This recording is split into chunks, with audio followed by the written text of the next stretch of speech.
What it is, cuckolds, here's your moment of zen. Cucks! Anyways, today's video was recommended to me by someone that donated about $5. You know what I'm saying? He donated a little bit more than $3.50. You know what I mean? Now, I didn't do it for the money, but if you have donated to the hater in the past and I have not done your video, please remind me. I keep forgetting. But I really liked the suggestion of the video, so I decided to do it. His suggestion was 25 reasons why Michael Cole sucks, but he also said it can be about the commentators. Now, I could write about 100 reasons why Michael Cole sucks, but it would be unfair to treat the commentators as a whole. But before I start, I'd like to point out this doesn't apply to all commentators. Obviously, JR, Jerry the King Lawler, Taz to an extent, JBL, Maggle, he was good. And of course, my personal favorite right now, Booker T is a great commentator. So it pains me to lump him in with these people, so I won't. I have some reasons here that relate to Booker T, but they're kind of on the more positive side with respect to him, at least in comparison to a shitty reason, as you're going to see. So now, let's get to it reason by reason. Reason number one, Michael Cole is not the GOAT. Pat McAfee said Michael Cole is the GOAT. He absolutely isn't. He's like top 5 maybe just because of longevity. But in terms of actual contributions, he's no different than Joe Tessitore. They can do the same thing. Anyone can do Michael Cole's jobs. Cuckolds. Number 2, Pat McAfee sucks. Now, he brings some enthusiasm and energy, but overall, I don't like him on commentary. I think that there are better people that are better fit for commentary in the company today than Pat McAfee, including Booker T, including Corey Graves, including Wade Barrett, and that's probably about it. Everybody else is kind of like on the same level, you know? Reason number 3, Pat McAfee gets too many opportunities that he hasn't earned, nor that he deserves. Pat McAfee comes and goes as he pleases. Pat McAfee has all of these moments that are kind of like built into the show, including his promos, his kind of like spotlight, thunder stealing, things that he does that are, that the WWE allows him to do. And also his shameless, like plugging of all of his things, right? It's like if Pat McAfee cuts is taking a shit on Wednesday, you're going to hear about it on Monday, and they're going to tell you to tune in to Pat McAfee's shit on Wednesday night. Cuts. And I hate that. Reason number 4. This is more of a slight against the fans and the people that discuss the commentary. There is this narrative that Booker T sucks. This is a terrible narrative. Booker T is excellent in commentary. As a matter of fact, like, honestly, would you rather hear, like, Wade Barrett run his mouth or Booker T? Would you rather hear Pat McAfee or Booker T? I think the answer to any sensible person is Booker T. But nevertheless, there is this narrative, right? And speaking of that narrative, that brings me to reason number 5. Remember Renee Young? She was a shit commentator, but the neckbeards loved her. So what did WWE do? They replaced Booker T with her. Unacceptable. She added nothing. She was like a lower level Michael Cole. Renee Young, I don't know what it is about her, right? But all of a sudden, she was like the only woman interviewer, right? And arguably the only male interviewer, except for Michael Cole, to transcend like her role of interviewer. All of a sudden, Renee Young is like considered this like great interviewer, right? I know that now the neckbeard fans want to just like put over like different things that in the past were irrelevant, like ring announcers. They're like, oh, whatever, like Ricochet's wife, whatever her name is, Samantha Irvin, or Irwin, whatever. Samantha Irwin is the best ever. It's like, all right, first of all, we're talking about ring announcers. There shouldn't even be a discussion on who the best ever ring announcer is because it's not an interesting position, right?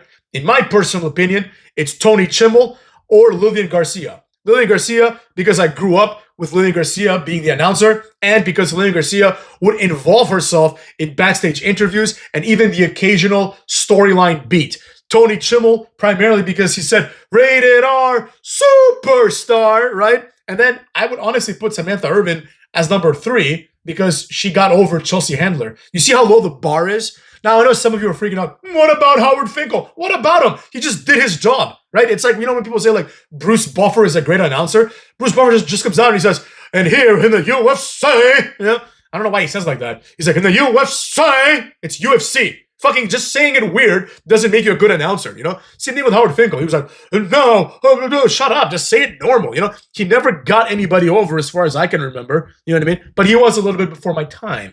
But anyways, point is, the neckbeards like Renee Young, and she took Booker T's job, so I don't like that. Reason number 6, a personal favorite of the haters. Enziguri to the back of the head, right? Every time someone does a kick of any sort that is not just like a kick, like a regular kick, that cannot be called a kick, Michael Cole will say, Enziguri to the back of the head, right?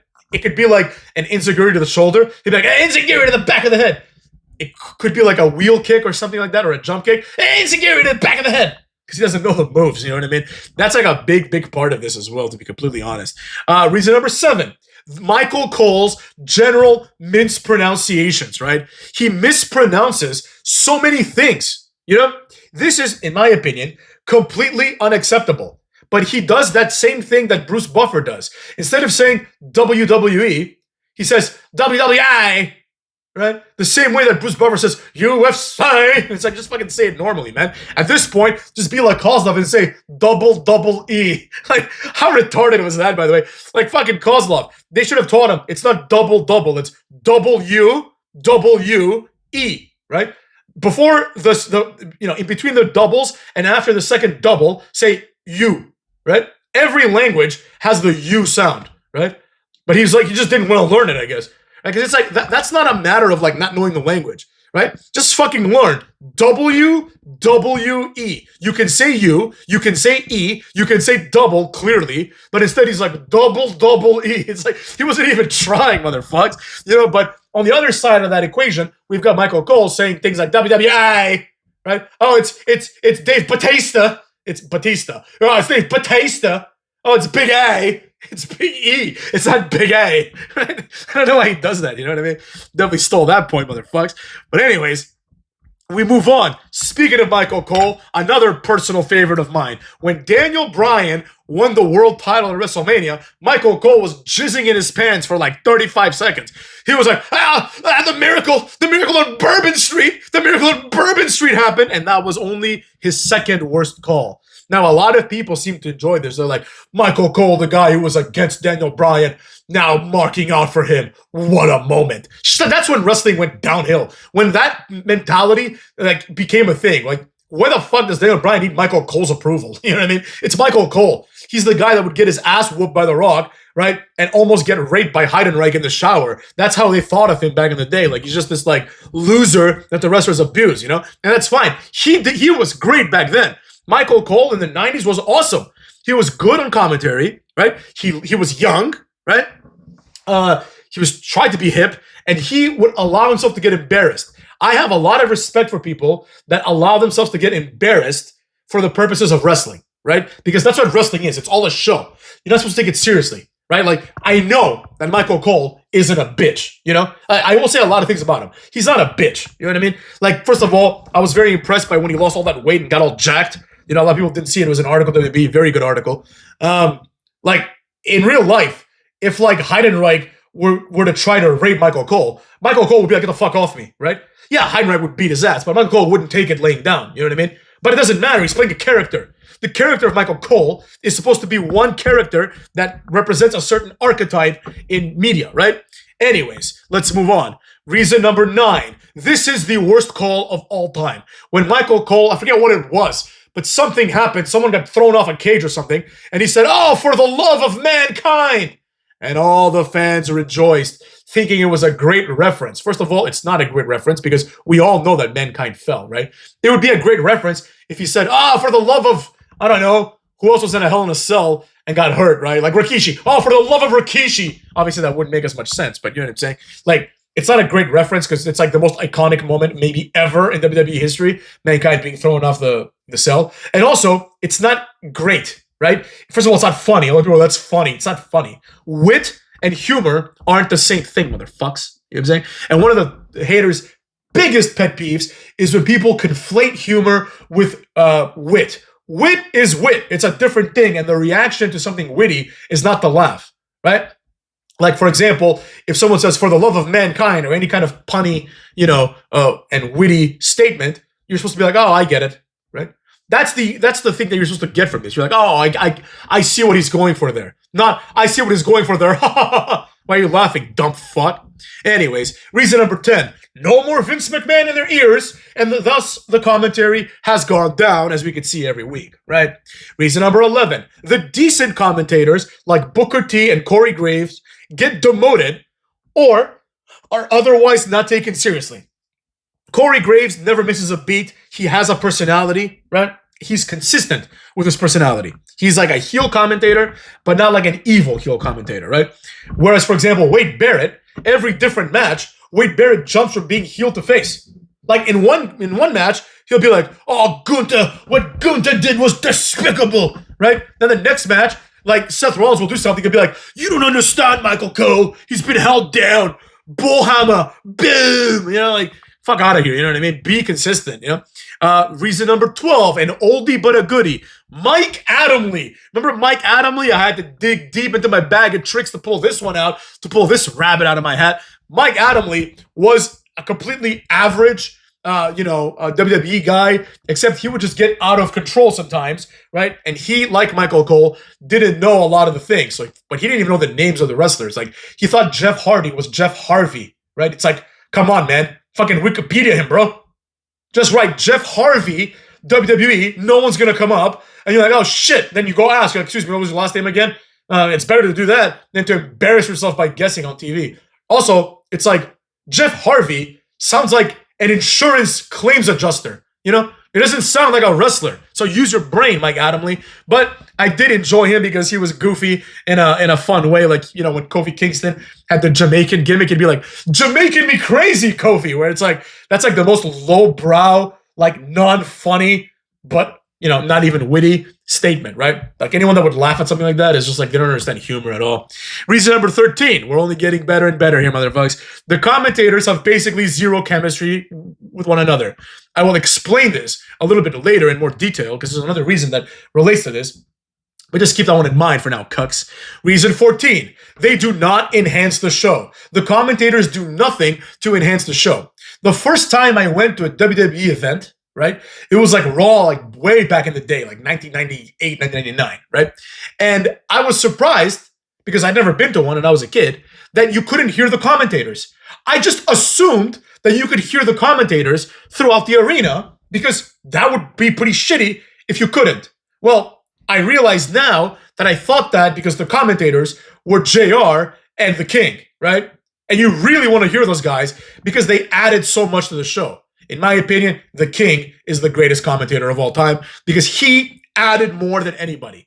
JR was good at what he did, but in my opinion, like, JR would say something and then King would say something hilarious or slightly more intelligent than what JR would say, because JR, who I'm sure is an intelligent man, was constrained by his role. He was supposed to be like, objective, and he was supposed to be like on the side of good. Whereas the King was more on the side of like getting ahead of things, right? So sometimes that would mean that they would agree, and sometimes they wouldn't agree. And the things that King would say would be like things that JR couldn't refute. Like one time JR was trying to put over Goldust on like a random ass heat match in the late 90s, right? It was Goldust versus Triple H, who was a WWE champion. And he was like, "King, would it be a big upset if Goldust beat Triple H?" And he starts listing the accolades of Goldust. And King starts laughing. He's like, "Yeah, it would be a massive upset. Are you kidding me?" Basically, King was like, "Hold on a second. We all like Goldust, but he's a fucking jobber." You know what I mean? It would be a massive upset if this guy who hasn't won a match in 10 years, basically, beats the world champion, in his prime.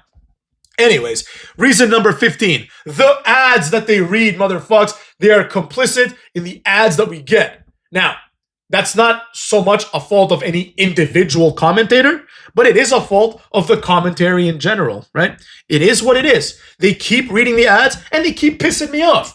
Reason number 16. The commentators have too many damn opinions. You watch wrestling and they always have to tell you what they think. Well, what I think is this. What I think is that. Michael Cole before the WrestleMania main event. This is the WrestleMania main event. I understand it's a shitty one, but it should speak for itself. Michael Cole's like, I'm going to try to be objective. I don't give a fuck. I don't give a fuck if you try to be objective. I know you're going to make the match worse and not better, right? He's like, I'm going to try to be objective. Everybody knows the relationship that I have with Cena. No, they don't. Most people don't know anything about the fact that him and Cena are very good friends. Him, Cena, and JBL are very, very good friends. They don't know that, except for that one time when Cena like thought he was going to retire and he like hugged Michael Cole, right? Big fucking deal, you know? But he had to make it about himself a little bit, and he had too many opinions. I don't like what John Cena did. I don't like how this happened. Once in a while, when it's there to fuel the story, you need that, right? So, for example, like, what the hell is Travis Scott doing here, right? That's perfectly fine. Why is he ruining the match? That's perfectly fine. But all these other opinions, I think this guy's good. I don't like what the New Day did to Big E. Just report it in disgust. You know, don't tell me what you think. Let me know. Let me feel what you think, cucks. Reason number 17. They have favorites, and it is unacceptable, right? Now, this is a Corey Graves problem because he started this with like FTR, but the commentators have favorites. Like, they'll just like latch on to somebody and be like, I like this guy, right? For example, Pat McAfee and Michael Cole love Jey Uso, right? They dance with him. This is unacceptable and inappropriate. Now, here's the thing. Reason number 18. All of a sudden, commentators aren't total pussies anymore. Now, I'm not saying they all need to be pussies. Like, it would be hard to believe that Wade Barrett or Booker T would be pussies, right? But anybody else that hasn't been a wrestler in WWE should be presented as a pussy. Unless they're like, you know, like the guest commentator, like Frank Mir or something like that, or Mike Tyson. Obviously, he's not going to be a pussy, you know? But like, generally speaking, the role of the announcer should be that they're a pussy, that they're a suit, they're an executive or like an administrative type of guy at best, and they're there just to read what's on their fucking card, right? They're not supposed to be tough guys, you know? I don't like that.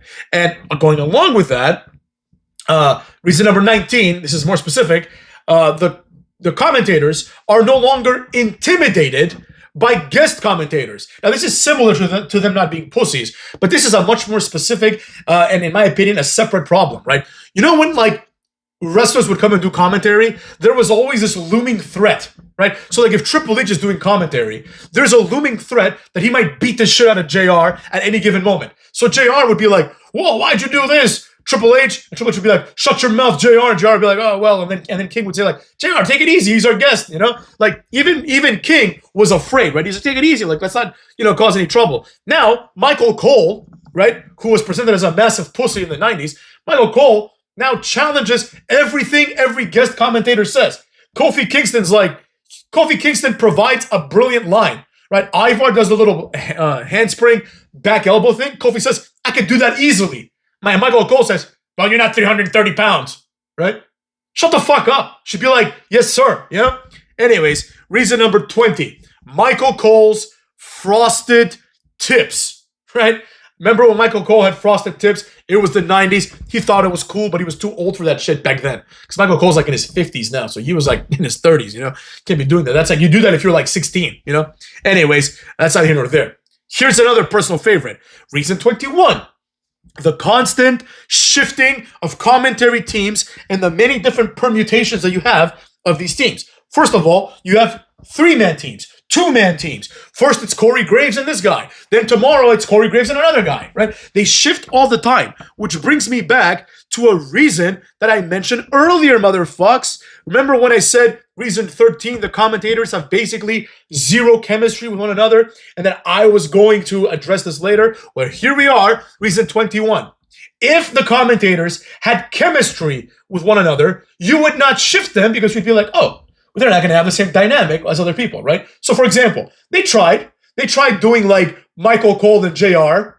Remember when they did like when they split those things up, and they tried doing like Michael Cole and Jerry King Lawler, and they tried doing JR and Taz, which was a bit more entertaining because like Taz is just like good on color commentary, and JR can carry him. But Michael Cole and the King, they didn't have the dynamic. They didn't have the dynamic that JR and King did. Michael Cole was a younger guy, whereas JR was like an old fogey, if you will, right? One of the most interesting dynamics in wrestling is the one with JR and Jerry the King Lawler. Because the idea is, and a lot of people don't understand this because they're dumb fucks, but the idea is these are like two men in their late 50s, early 60s, depending on where we're looking here, right? And then, of course, later on, they got older, right? And these guys are complete opposites of one another. They're two older guys. One of them is the serious JR, right? The serious and, quite frankly, prudish JR. JR is a prude. That's why JR was so effective in the Attitude Era. Versus like, and that's why he could work, for example, really well with Paul Heyman. Because Paul Heyman, on commentary, was similar to Jerry Lawler, right? Paul Heyman and Jerry Lawler are these older guys. Well, Paul Heyman wasn't even that old. He just always looked old, you know? Paul Heyman is like younger than JR was back then now. But Paul Heyman, like, people forget, like, during the Invasion angle, he was like in his like late 30s, early 40s, you know? So, but he just always looked like he was like 55. But anyways, the thing is this, right? Like, when you had two old guys in JR and King, JR is the prude. So, for example, like, if something sexual happens, and like JR might say something like, oh, that's someone's little girl, right? And then Jerry the King Lawler will say, puppies, right? And the reason why it's funny is not because one of them says puppies. It's because they're supposed to be equals, right? They're clearly friends in real life, and they're the same age. But one of them, Jerry the King Lawler, didn't grow up, right? He's still horny. He's still like a womanizer type. He likes titties, right? Whereas JR is a married man. He's a serious man, and he's a prude from the South. That's the idea, right? So that's why their chemistry worked so well together, because they balance each other out. JR would say like, oh my God, like all this violence. And the King would be like, he deserves it, you know? Like, and that's exactly why it was amazing. He'd be like, King, how could you say that, right? That's why it was great. You couldn't do the same thing with Michael Cole, right? You just couldn't. Michael Cole is prudish. He was presented as being prudish, but he's not as prudish, right? You know, he clearly isn't. He's got frosted tips, for God's sakes, right? You know, Michael Cole likes to see a nice set of titties in front of him, you know? So there you have it, right? That's how that goes. But the fact that they do all these permutations and they shift the commentary teams today shows that it doesn't matter, right? Nobody has chemistry with one another, so you can just interchange them, I guess in hopes of finding that chemistry. But even then, it's not working out. Cuts. Next, reason 22. This is a personal favorite of mine as well. Whenever there's a Randy Orton match, Michael Cole says, oh, he's hearing voices. First of all, how the fuck do you know, number one? Two, is this really something to comment on?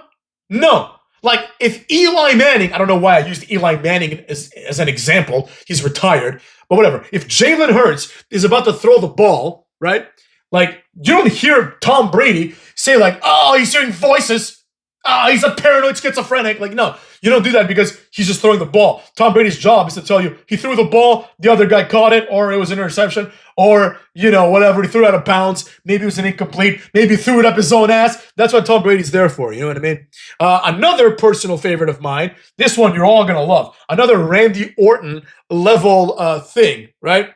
So every time there's a Randy Orton match, no matter what Orton does, usually it's the DDT, but it's other things. Michael Cole will be like, vintage Orton! Vintage Sheamus! You know? Sheamus will do like a kick, vintage Sheamus! First of all, it's not a good catchphrase. Second of all, he says it all the fucking time, so it's annoying as shit. Reason 24, my absolute personal favorite. I talked about this in a previous video. The announcers, including Michael Cole, but everybody, except for Booker T, which is why he needs to be segregated in this video into the category of good commentators, while Michael Cole and friends stay in the bad commentator category. Aside from Booker T, nobody in the WWE commentary does anything, and maybe Samantha, or which is not a commentator, but you know, she did it. She did it, so it is what it is, right? Nobody else gets anything or anyone over, right? Booker T, I've explained many times. He, thus far, despite his limited appearances, right? He is on NXT, which is, you know, obviously the little leagues. He has been able to unilaterally get Trick Williams over. If it were up to Trick Williams, he would never get over. Trick Williams would be in like an Ethan Page type of spot now, and he soon will be once he goes to the main roster and Booker T doesn't follow him, right? Which would be a categorical mistake not to bring Booker T up when Trick Williams comes, right? That's the only chance Trick Williams has, right? because he doesn't have any other characteristics that would make him get over, you know? Booker T also got Stephanie Vaquer's ass move, whatever, the devil's kiss. He got that over as well, right? In the past, if you remember when he was on SmackDown, Booker T had the Fave 5 sucker, right? Where he would periodically, or every week, he would rank his top 5 wrestlers, you know, during the event. He'd be like, you know, Sin Cara, Maggle, he's in my Fave 5 or whatever, right? And then people will be like, oh shit, Booker T likes Sin Cara. You know, maybe I like Sin Cara too. That's how you get people over. You don't get them over by just explaining only what happens, right? Without any kind of giving me a reason, basically, to like him, you know? So I said earlier, Michael Cole would be like, I hear his voices. I hear his voices, Wade, right? The fuck? That's not gonna make me like Randy Orton more, you know? Explain to me why I should like him, you know? Explain to me from the perspective of a fan. And one explanation that they're really leaning on right now, like with that group Dark State, right? It's like they know that there's no reason to like any of those guys except for Saquon Sugars, right? So they're always like, this guy was a All-American in college. Like, I don't care. You know what I'm saying? I don't give a flying fuck. I'm not impressed at all. I went to a big state school, motherfucks, for undergrad. I knew a lot of these people, right? And quite frankly, they were better at the sports that we're talking about than the ones that they show us at WWE. Anyways, so you know, there. Let's move on to the 25th reason. I left this one last for a reason, because it's one that deserves a small rant, right? This is another Michael Cole situation, right? It's when Michael Cole says, he didn't get all of it, right? When someone does like a diving attack, usually. Oftentimes, they also do normal moves, but usually it's like some sort of dive, springboard, jump type of thing, and the guy misses completely. It's a complete botch. Michael says, he didn't get all of it. He didn't get all of it. He always says that. He didn't get all of it, right? And the problem is that Michael Cole is not able to predict when the botch is going to go one way or another. Because sometimes you see botches that, like, they're botches, but they end up, you know, finishing the match, right? So Michael Cole will say, like, he didn't get all of it, and then the ref counts to 3. And it's like, you really buried the guy by saying that he couldn't kick out of a half-assed move, right? But more importantly, what I hate about this is just the way Michael Cole says it. Because he's like, he didn't get all of it.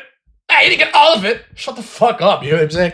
And this has been 25 reasons why the commentators and largely Michael Cole suck ass, motherfucks. Let's finish it off with a moment of zen. Cuckolds!